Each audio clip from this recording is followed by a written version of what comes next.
What's up, Saints? I'm Samuel Asid. And I'm Colin Dellis. And this is SFHS Today.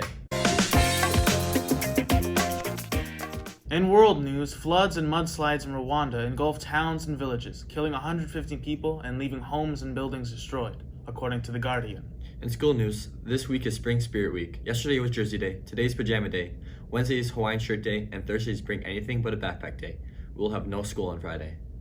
In national news, a shooting occurred at an Atlanta medical building. The suspect was arrested after an hours-long manhunt. One woman was killed and 4 others were injured, reported CNN. In the wake of another mass shooting in Allen, Texas, reporter Kylie Dustman's 3-part series on gun violence will return next week with an interview with Superintendent Karsten Anderson.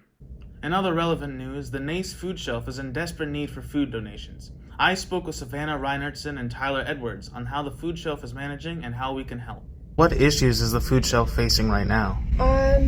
We're very low on food.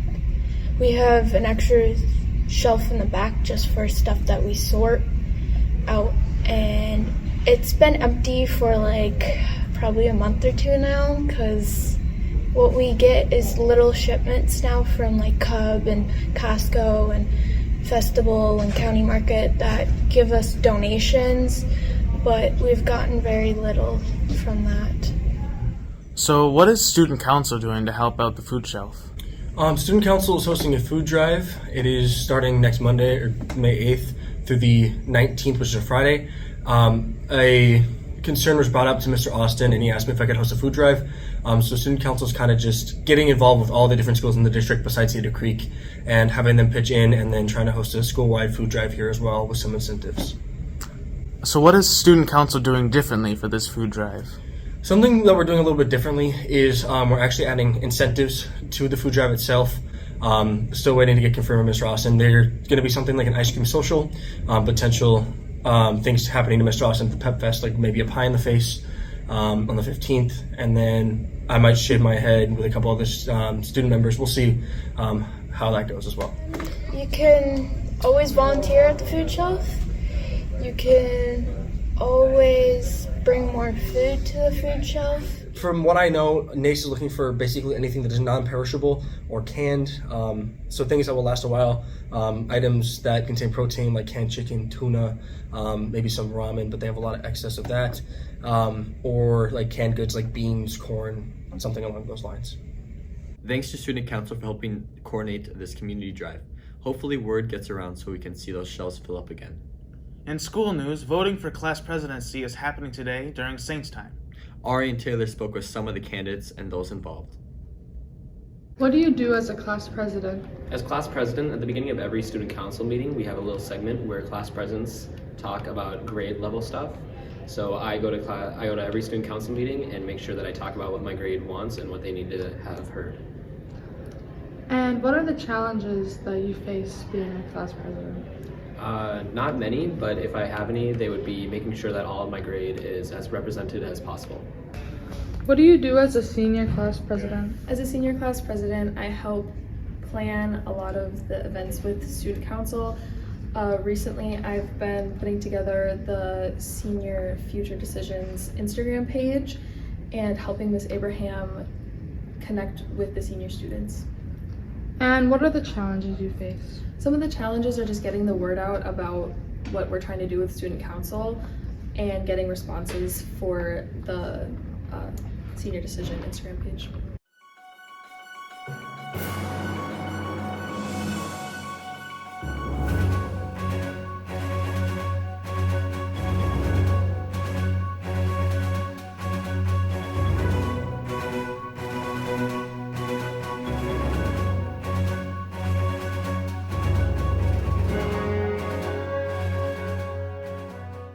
Good luck to the candidates. I know SFHS will be in good hands. While freshmen and sophomores and juniors look ahead to next year, the seniors are gearing up to say goodbye. On May 15th, Student Council will be hosting Senior Sunset. Grace Goquist spoke with Student Council Representative Rachel Kopet about the event.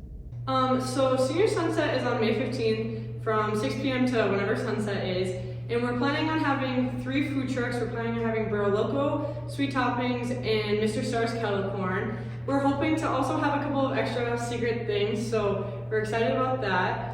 We also are planning on doing $5 vouchers, so if you guys want something more, you can always bring more money for Senior Sunset. This is a Senior Sunset you don't want to miss. Speaking of Senior Sunset, seniors will be able to get their yearbooks during the event, starting at 6 p.m. in the back gyms. Kylie Dustman got more on this. With the end of the year coming soon, Senior Sunset is Monday, May 15th. Let's go see what goes into our yearbooks with Mr. Olson. How did you decide on the theme of the yearbook this year? This year we had a lot of discussions early in the first trimester with the entire class. There were, I think, 2 or 3 ideas that came out of little theme group discussions that we had. And then everybody had a chance to comment and make suggestions, and then we finally came to a vote and we chose the one that most people could agree on. How did the yearbook go this year? I thought it went really well. I really liked this yearbook group. I say that every year, but this is really, I think, one of the best groups I've had in terms of being able to get along and work together and doing work without me having to, continually ask them to get things done.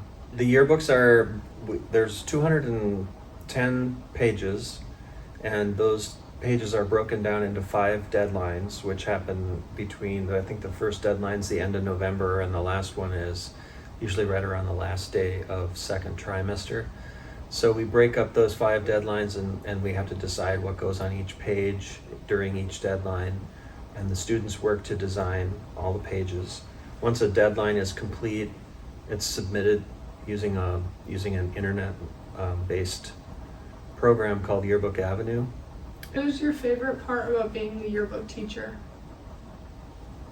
My favorite part about being the yearbook teacher, I think that it's just the best job to have in the school, and that everybody wants to do it, but I'm the one who gets to. Now let's head over to sports. Hey, Saints, I'm Ari. And I'm Taylor. And this is Sports.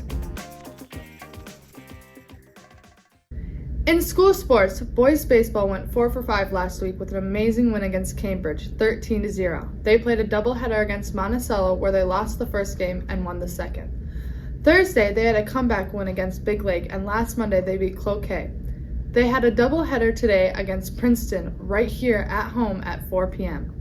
While the high school sports teams have got some great coaches, some of our student athletes are learning what it's like to be a coach.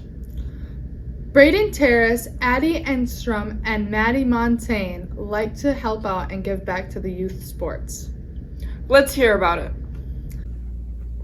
What sport do you coach? I coach basketball. Who do you coach for? I coach a 12U team for the Minnesota Heat. Why did you start coaching? Basketball's my passion, and I love giving back to the game that gave me so much. What is it like coaching? It's fun. I like helping the kids develop and grow. What sport do you coach? Volleyball. And what team do you coach for? Ticket 13's one. And why do you coach? To help younger athletes perform better. And how's it been coaching? It's been pretty good. I mean, sometimes it's a little stressful because they don't want to listen, but otherwise it's pretty good. Maybe I should become a coach. Or maybe you shouldn't. Anyways, early last week, girls softball had a number of wins. In a powerful win against Cambridge Isani 8-5, Alexa Skolquist hit 3 home runs in one game, and that made her our athlete of the week.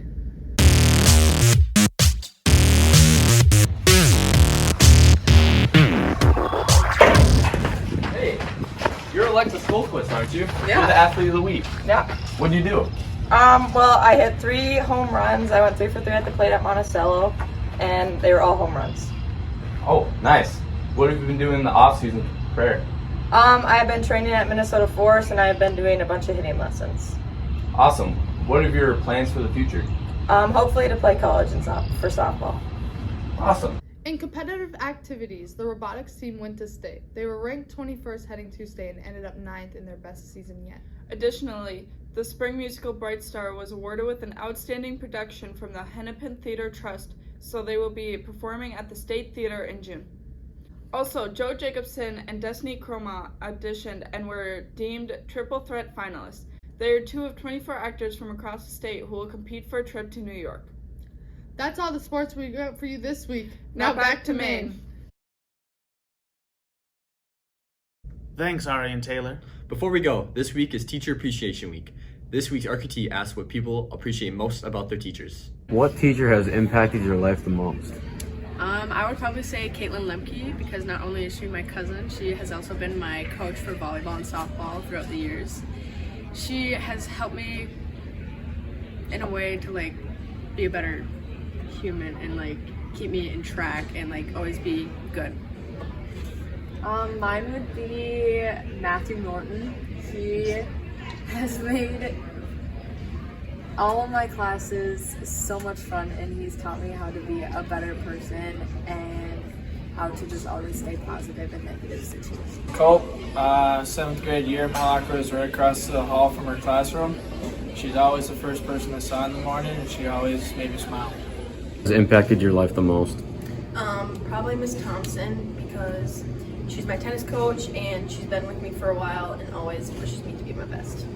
I'd say Mr. Gerard. He's always pushed me to be a leader and a better person. Probably Schroeder. He's just a chill teacher overall, and he just makes classwork a lot fun. Because she's very chill. Miss Shaw, because she's always very positive and really kind. Hey Sam, what do you appreciate about a teacher the most? I appreciate teachers who push you to try new things. How about you? I like when teachers try to know my personal life.